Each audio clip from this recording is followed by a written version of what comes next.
کہیں کہ ہمارا رب اللہ ہے، پھر اس پر جم جائیں، ان پر فرشتوں کا نزول ہوتا ہے، نہ کوئی غم کرو نہ خوف، خوشیاں مناؤ جنت کی جس کا تم سے وعدہ کیا گیا تھا۔ اللہ کی ربوبیت پر اطمینان جب انسان کو ہو جاتا، میرا رب اللہ ہے، ربی اللہ، انسان کے لیے نہ کوئی کھٹکا، نہ کوئی خطرہ، نہ کوئی خوف، نہ کوئی حزن۔ جو کچھ ہو رہا ہے کس کے اذن سے ہو رہا ہے؟ اللہ کے اذن سے۔ اللہ کے اذن کے بغیر پتا تک نہیں ہلتا۔ یہ کوئی اندھا بہرا مادہ نہیں ہے جس سے مجھے کوئی خوف ہو۔ اندھا بھینسا چلا آ رہا ہو اس سے تو ڈرنے کا ہر انسان کو ڈرنا چاہیے، نہ معلوم کس کو ٹکر مار دے۔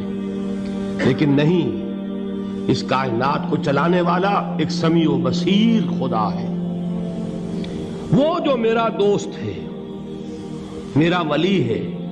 اللہ ولی الذین آمنوا یخرجہم من الظلمات الی النور۔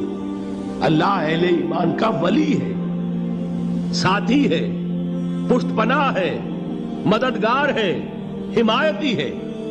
بتائیے جسے یقین ہو جائے کہ اللہ میرا مددگار، اللہ میرا محافظ، اللہ میرا پشت پناہ، اللہ میرا حمایتی، اس کے لیے کوئی خوف ہوگا؟ اس سے کوئی ڈر ہوگا؟ میں مثال دیا کرتا ہوں ایک بہت سادہ، پنجاب کے دیہات کی۔ وہ بڑا چودھری ہے اور کوئی غریب کسان ہے۔ اس غریب کسان کے جانوروں کو ہر وقت اندیشہ ہوگا چوری کا، کوئی میری بھینس کھول کر نہ لے جائے، کوئی میرا بیل کھول کر نہ لے جائے۔ لیکن جس کے بارے میں یہ سب کو معلوم ہو کہ وہ جو بڑا چودھری ہے وہ اس کا دوست ہے، اس کی بچیا کو کوئی خوف ہوگا؟ اس کی بھینس پر کوئی ہاتھ ڈالے گا؟ اسے کوئی اندیشہ ہوگا؟ نہیں۔ کیوں؟ کہ وہ بڑا چودھری، بڑا اس کا یہاں کا سردار، جاگیردار، سب کو معلوم ہے وہ میرا دوست ہے، کوئی میرے خلاف اقدام نہیں کر سکتا۔ اس دنیا میں یہ چھوٹی سی بات اگر آپ کے دلی اطمینان اور سکون کا باعث بن سکتی ہے تو ذرا تصور کیجئے۔ میں لفظ تصور استعمال کروں گا صرف اس لیے کہ اس کا ہم جس کو کہتے ہیں ادراک اور شعور کر نہیں سکتے، اگر کے ساتھ کر سکتے۔ اگر یقین ہو کہ اللہ میرا مددگار اور یقین ہو کہ اللہ ہر آن میرے ساتھ ہے، پھر کوئی خوف؟ کس کا خوف؟ کوئی شے اللہ سے بالاتر ہے؟ کوئی قوت اس سے زیادہ طاقتور ہے؟ کوئی اس کے ارادے کو بدلنے والا ہے؟ کوئی اس کی مشیت کے آڑے آنے والا ہے؟ یہی بات ہے جو حضور نے فرمائی۔ یہ ایمان کا حاصل ہے لب لباب، کہ دیکھو اچھی طرح اس بات کو ذہن نشین کر لو، اگر تمام انسان مل کر تمہیں کوئی نقصان پہنچانا چاہے نہیں پہنچا سکتے، مگر جو کچھ اللہ نے لکھ دیا ہو، اور تمام انسان مل کر تمہیں کوئی نفع پہنچانا چاہے نہیں پہنچا سکتے، مگر وہ شے جو اللہ نے طے کر دی۔ آپ پھر میں کہوں گا ذرا طاری کیجئے، اسے فرض کیجئے، اسے سوچئے۔ اگر اس حدیث پر ہمارا دل ٹھکا ہوا ہو تو کسی سے ڈر ہوگا؟ یہ مجھے نقصان نہ پہنچا دے، یہ میری رپورٹ خراب نہ کر دے، یہ میری انکریمنٹ نہ رکوا دے، یہ میرا یہ نہ بگاڑ دے، یہ میرے یہ نقصان نہ پہنچا دے۔ اس کا ڈر، اس کا ڈر، اس کا خوف، اس کی خوشامد، اس کے لیے جا کر طرح طرح سے اپنی عزت نفس کو ذلیل کروانا اس کے سامنے، یہ سب کچھ کیوں کرتا ہے انسان؟ جب سمجھتا ہے کہ اس کے ہاتھ میں میرا کوئی نفع ہے، اس کے ہاتھ میں میرے لیے کوئی ضرر ہے، یہ مجھے کوئی غضب پہنچا سکتا ہے، یہ مجھے کوئی نقصان پہنچا سکتا ہے، یہ میرا کوئی کام بنا سکتا ہے، یہ میری کوئی ضرورت پوری کر سکتا ہے، اسی کا نام شرک ہے۔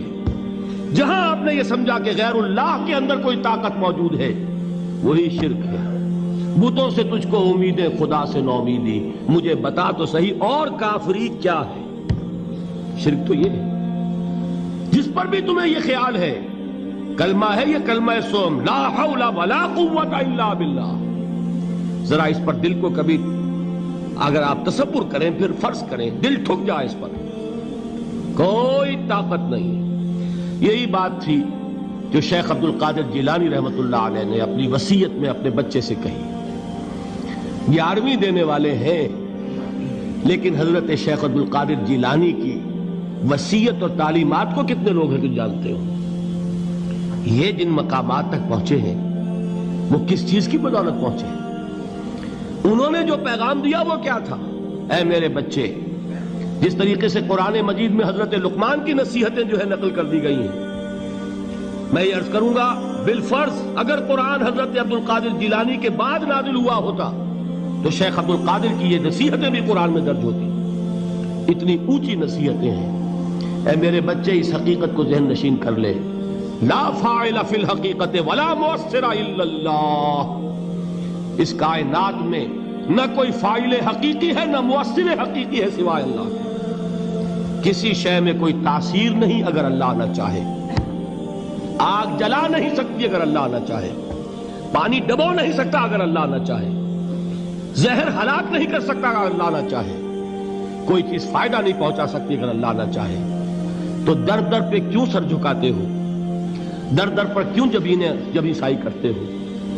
سب کے سامنے کیوں ہاتھ پھیلاتے ہو؟ ایک اللہ سے مانگو. ایک اللہ کے سامنے زمین پر اپنی جبین رکھو.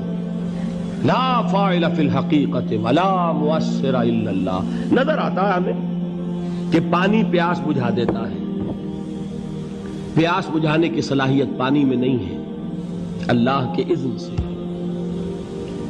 کھانا بھوک مٹا دیتا ہے. بھوک مٹانے کی صلاحیت کھانے میں نہیں ہے، اذن رب میں. دیکھیے یہی یقین تھا. حضرت موسیٰ علیہ السلام کا واقعہ یاد کیجئے. سامنے سمندر آ گیا ہے. قوم دیکھتی ہے پیچھے کہ گرد و غبار کا طوفان ہے. معلوم ہوا کہ فرعون اپنے لشکر سمیت آ گیا ہے. لشکر جب چلتا تھا تیز رفتاری کے ساتھ تو گرد و غبار کا جو طوفان اٹھتا تھا اس کا تصور کیجئے. اور لمحہ بلمحہ وہ قریب آ رہا ہے. پوری قوم نے کیا کہا؟ اے موسیٰ انا لمدرکون. اے موسیٰ ہم کو پکڑے گئے.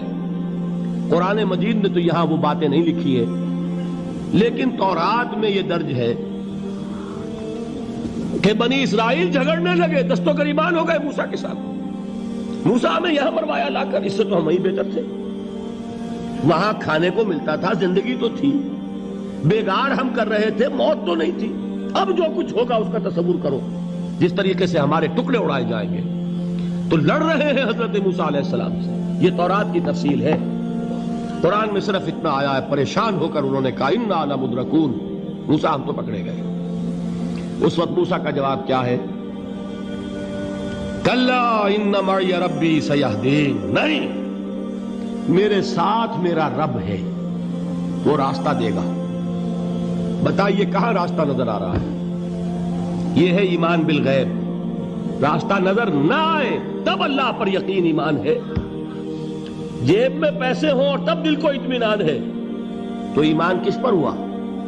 پیسے پر، اللہ پر نہیں. جب وسائل و ذرائع نہ ہوں اور پھر یقین ہو کہ اللہ مسبب الاسباب ہے، وہ اسباب کا پابند نہیں ہے، وہ اسباب کا محتاج نہیں ہے، اسباب اس کے محتاج ہیں. اگر یہ یقین ہے تو اللہ پر ایمان ہے. یہ نہیں ہے تو تمہارا ایمان اسباب پر ہے، وسائل پر ہے، ذرائع پر ہے، مادیات پر ہے، اللہ پر نہیں. اس وقت کہاں راستہ تھا؟ کوئی راستہ تھا؟ سمندر ہے اور ادھر سے لشکر آ گیا ہے. کلا ان معی ربی سیہدین. اب دیکھیے ایمان کہہ دینا آسان ہے، ہوا معکم اینما کنتم. جہاں کہیں بھی تم ہوتے ہو اللہ تمہارے ساتھ ہوتا ہے. لیکن اس کا یقین قائم ہو جائے تو زمین و آسمان کا فرق واقع ہے.